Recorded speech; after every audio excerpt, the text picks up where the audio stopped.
2 linggo na nga po ang lumipas mula po ng gumuho yung building diyan sa Angeles sa Pampanga. Patuloy pa rin po yung ilang retrieval operations sa ngayon. I think yun ang pinakahuli kong narinig. Pero hingi tayo ng update dito po sa investigasyon na ginagawa pa rin po kung ngayon po ba ay mas malinaw na ang dahilan nga nitong pagbagsak ng building diyan sa Balibago in Pampanga. Alam mo, dito po sa lindol na ito, no, talaga po nakakalungkot malaman na patuloy pong tumataas ang bilang ng mga biktima. Higit na po 40 eh. And counting po ito kasi nga may mga missing pa. Sa Angeles City po, 30 na ang sinasabing kumpirmadong patay. Baka po marami na nakakaligtaho dito, nakakakalimot sa isyong ito. Ating kausapin po mismo yung legal officer po ng Angeles City, Pampanga. Kasama po natin si Attorney Darwin Reyes, ang Special Legal Advisor and Official Spokesperson on Legal Matters relating to the Balibago Building Collapse Investigation. Magandang umaga po, Attorney. Magandang umaga po. Thank you so much po. Welcome back to the show. Sir, hingi lang po kami ng update latest dito po sa investigasyon na ginagawa niyo po dyan po sa gumuhong building sa Pampanga. Tuloy-tuloy po ang investigasyon ng ating task force. Ang ating pong task force ine-evaluate na po yung mga plans and design ng building na ito. At nagkaroon na rin po sila ng site inspection at tuloy-tuloy po nilang ini-evaluate ang sitwasyon at para po mahanap ang talagang cost ng collapse ng building na ito po. Oo. Sir, nasa evaluation stage pa rin po tayo after 2 weeks. Gaano pa po kaya katagal para malaman natin kung ano talaga yung posibleng dahilan ng pagbagsak ng building? Ayon po doon sa executive order ng ating mayor, binigyan po ang ating task force ng 60 days para mag-render po ng isang comprehensive investigation po dito. And para po maibigay sa atin ang kasagutan, ano ba talaga ang naging talagang cause po nitong kadahilanan o bakit ito gumuho.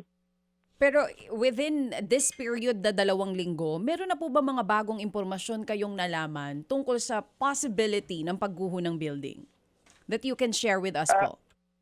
Opo. Sa ngayon po kasi, based dun sa mga surveys and documents po na nag-gather, nire-review po lahat ng ating mga eksperto galing sa Philippine Institute of Civil Engineers, sa DPWH, Association of Structural Engineers of the Philippines, yung United Architects of the Philippines. Nagtutulong-tulong po talaga sila para ma-determine po nila itong cost ng collapse at para po maiwasan natin at ito mangyari in the future at para po atin mapaghigpit po natin yung pagre-regulate at pagpapatayo ng mga buildings po dito. So right now talaga po masusid po nilang binubusisi lahat ng ebidensya. Okay, naunawaan po natin na bago kayo maglabas po ng anumang pong informasyon, dapat nga hango sa resulta ng official investigation. Naunawaan po namin yan, Attorney Darwin. Tanong lang po ng inyong lingkod, sa sitwasyon ngayon na meron na pong 30 kumpirmadong patay, meron pa ho bang hinahanap ang iba na missing? Sa ngayon po, yun na po yung, sa pagkakaalam ko po, dahil po sa operations po ito, yun na po yung mga, wala na pong hinahanap. Yun Okay. po yung naibigay na informasyon sa atin. Opo. Kasi po, tapos na po yung clearing stage natin. Ngayon po, pinapreserve na po natin yung actual site para po ngayon dahil na clear na po, yung ating mga task force ngayon makakapag-imbestiga po ulit para makita yung mga structure na naiwan doon, kung ito po talaga nag-comply doon sa design at doon sa plan na isinabmit po sa ating LGU. Oh well, but obviously po mukhang hindi kasi nga gumuho ito na hindi pa nga po tapos yung building at wala hong anuman pong kumbaga factor wala pong walang lindol etc. Pero attorney, itong inyong fact-finding team, ito ho ba separate doon sa police na mag-iimbestiga kasi sabi ko nga kanina, iba ho yung nangyari doon sa Aurora, na kung saan po meron pong namatay at baka po may usapin ng quasi-delict, no, as you know, no, sa civil law natin, Opo. yung Opo. pong pananagutan kung may mga nagpabaya. In this case po, criminal case ito, attorney. Tama po. Sa katunayan po, meron na po talaga nag-file ng criminal complaint laban po sa contractor, sa owner po. Oo, di po ba? Yung pong inyong investigasyon, separate yon dito po sa mga police na investigation. Sino po ang nag-file? Ito po yung na-file na po sa prosecutor's office. Nino? Tama po. Meron na pong nag-file ng criminal case sa prosecutor's office ng Angeles City po, sa assistance po ng police po. Yung mga kamag-anak ng mga biktima at meron na rin pong isang owner ng establishment na naapektuhan po doon sa pagbuhon ng building. So nag-file na po sila ng reckless imprudence resulting to homicide, at yung may-ari po na naapektuhan naman reckless imprudence resulting to damage to property po. Ayun. Ibig sabihin po ito, klarong-klaro na kasong kriminal, reckless imprudence. Talaga namang walang pakundangang kapabayaan, kaya nagbunga ng maraming patay. Yung pong ginagawa niyong investigasyon, kapag lumabas po ang resulta nun, para saan po naman yon? Yun po para ma-determine po talaga yung cause of collapse at kung may mga pagkukulang po, kung meron pong mapatunayan na may pagkukulang or neglect sa contractor, sa owner, para po yung mga naapektuhan po makapag-recover din po dun sa mga civil damages naman po na naapektuhan na establishments dun sa surrounding, at siyempre pati naman po rin yung mga biktima po. Opo, kumbaga... At ito po magagamit po para sa future po, para mas maging mahigpit po ang ating regulation sa ating pagpapatayo ng mga building dito sa ating lungsod. Yes sir, kumbaga po attorney, supplemental din po ito doon sa pending case ngayon sa prosecutor's office tungkol doon sa reckless imprudence resulting to multiple homicide. Yes po, magagamit po. Definitely po. Okay, sige. So ihiwalay natin ngayon yan. May kasong kriminal, ang result ni Junito makakatulong para to establish yung pong kapabayaan dito ng contractor. Itong contractor na ito, meron na ba kayong informasyon sir? After isang buwan na po ito, ano ba ito? Siya ba ay contractor, private lang o pati sa gobyerno nangungontrata ito? Ano ba ang kanya? Siya ba ay AA, AAA, quadruple A? Ano ba ang status ito? Opo. Ang contractor po na sinabi ng owner sa amin yung Golden Years Construction and Steelworks Corporation. Ito po tiningnan na po namin yung records nila sa SEC. Ito po established noong 2017 at ang main office po nila sa Malabon. Sa ngayon po, ang ating LGU dito sa Angeles ay nakikipag-ugnayan po sa Malabon LGU para po makapag-background check po tayo kung yung mga business permits nila doon at kung may mga projects po sila doon. Nakikipag-ugnayan po ang ating LGU ngayon para pa-background check po ang lahat ng mga proyekto nitong Golden Years Construction. Opo, pero hindi ho namang magbibigay po ng building permit ang LGU ng Angeles kung wala itong valid license na contractor, di po ba? Ang declaration po kasi, basis sa ating findings, nung sinabit po yung nag-apply po sila ng building permit, nung initially, wala pong contractor. It is admin po by the owner. Okay. And then, kapag ho ganyan, is that a violation agad doon sa building permit nito? Actually, wala naman po, Manong Ted.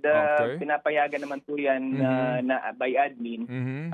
Yun po kasing contractor is a private transaction between the owner and the contractor. Kaya nga po hinihingi din sana namin yung kontrata nila para ma-evaluate din natin task force. Pero hanggang ngayon po hindi pa naibigay ng contractor and owner po yung hinihingi natin sa kanila. Ang tagal na nun, sir, ha? Oo nga po. Nagbigay na po ng deadline ng task force. So, siyempre po, magre-reflect po yan sa investigasyon. Okay. So, sir, yung pong building official ninyo, dito po sa amin, sa gawi po ng Quezon City, pagkahirap kumuha ng building permit. As in, napakahirap. Para ka din dadaan sa butas ng karayom na walang karayom. Ganong kahirap dito. Sa dami ng hinihingi, plano, etc. At dumadaan sa masusing pagsusuri ng mga engineers sa City Hall. Sa inyo po, ngayon pa lang huba, kumusta? Ano pong report ng inyong nag-iimbestiga? Yung inyong building official po, di ba suspended na? Opo, preventively suspended po yung ating Opo. building official po. Opo, sige. So gaano po so far kasi meron pang ginagawa ngayong investigasyon, gaano kabilis nakakuha ng building permit to? Well, dito po naman sa ating LGU, siyempre po lahat naman po dumadaan din naman po sa tamang proseso. Ano po. Mm-mm. So hindi rin naman po ganong kadali rin naman pong kumukuha ng building permit dito. Regular din po yung ating paghihingi ng mga requirements prior po issuing a building permit po. Sumusunod naman po tayo doon sa regulations po. Sige po, kasi nga may ongoing pa pong investigation. But so far Opo. po, ilan ang suspended na kawani ng LGU pending result of the investigation po, attorney? Apo. Dalawa po yung ating na-preventively suspend, yung pong ating building official, si Architect Lagman, at yung structural engineer po na si Marlon Lingat, Engineer Marlon Lingat po. Okay. Sa ngayon po, yung mga pamilya po ng, yung mga naiwan po ng mga biktima dito sa pagguhong ito, sino po ang tumutulong kung may tulong man pong ibinigay, maliban po sa DSWD?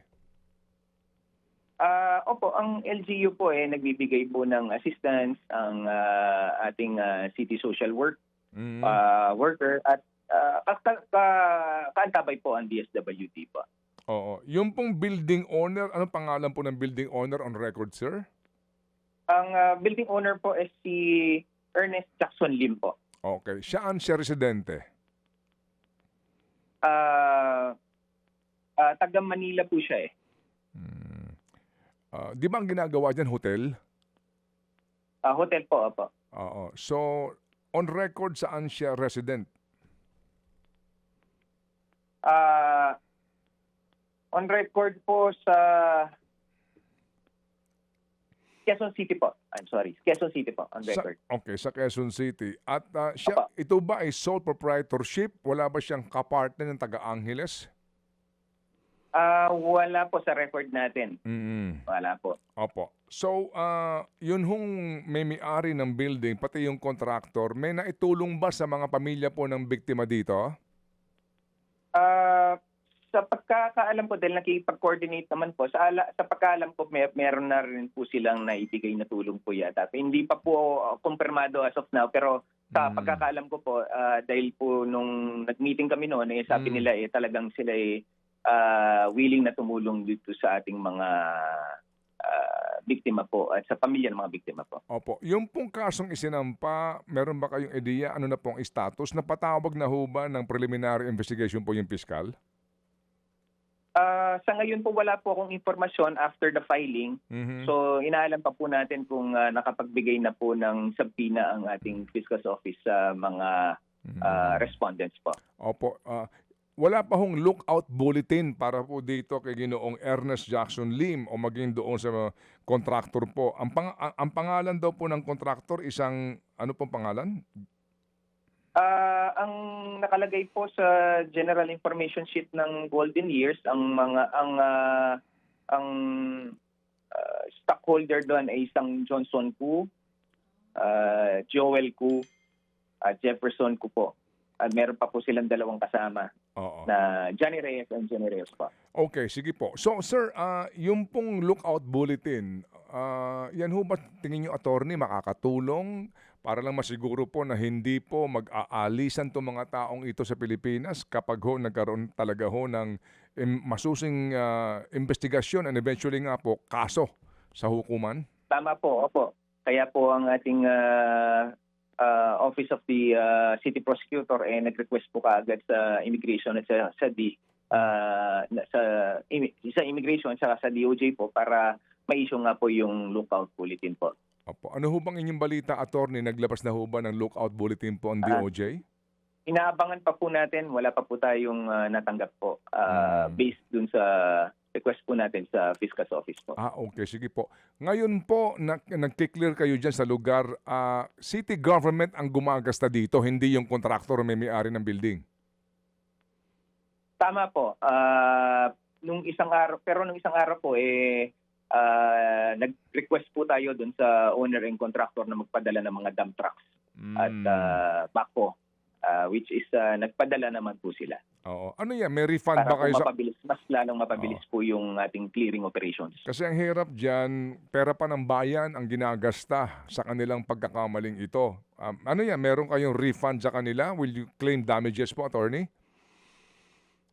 Opo, actually pinag-uusapan na po yan sa LGU na magkakaroon na po ng proper accounting at talaga pong kailangan i-reimburse po sa kanila yung mga gastos. Okay, sige po. Good to know, attorney. Ito ho bang si Ernest Jackson Lim, merong iba pang property sa Angeles? Inaalam po natin ngayon, no? So far wala pa po tayong information about that po. Okay. Yung contractor po na Golden Years Construction, wala pong iba pang proyekto sa lungsod ng Angeles? Wala po. Okay, sige po. So, attorney, salamat po na marami at ito na po yung huli na kanino na-retrieve na bangkay, pantatlumpu po ito, attorney. Ano po? Opo, pang-30 po. Opo. Officially po, ilan ang injured po dito at anong sitwasyon ngayon? Right now po, yung mga na-recover po nila na buhay po is na-rescue po is 27 po yung na-rescue. At yun naman po nabigyan naman ng proper assistance po, financial sa medication po nila. Ilang property owners po nadamay? Yan po wala pa po tayong exact number. Ina-assess po ngayon ng ating LGU lahat po ng mga naapektuhan sa surroundings po. Apo, sige po. Attorney Darwin, dakal pong salamat kami po ay nagdarasal po na mapanagot po itong mga taong responsable dito po sa hindi aksidente, kapabayaan na ito. Attorney. Opo, sa amin din po hangad din po ng LGU ang hustisya para sa mga biktima po. Maraming salamat po. Magandang umaga po. Dakal po salamat. Thank you. Mga kapatid, patuloy po kayong tumutok sa 105.9 True FM para sa totoong balita, impormasyon, music and entertainment. Mag-subscribe sa aming YouTube channel at podcast at sundan nyo kami sa Facebook, Instagram, X at TikTok sa True Network PH. Bisitahin din po ang aming official website, truefm.ph. At panoorin din kami sa True TV Signal, Channel 19. Kami po ang 105.9 True FM. Laging true sa'yo, kapatid.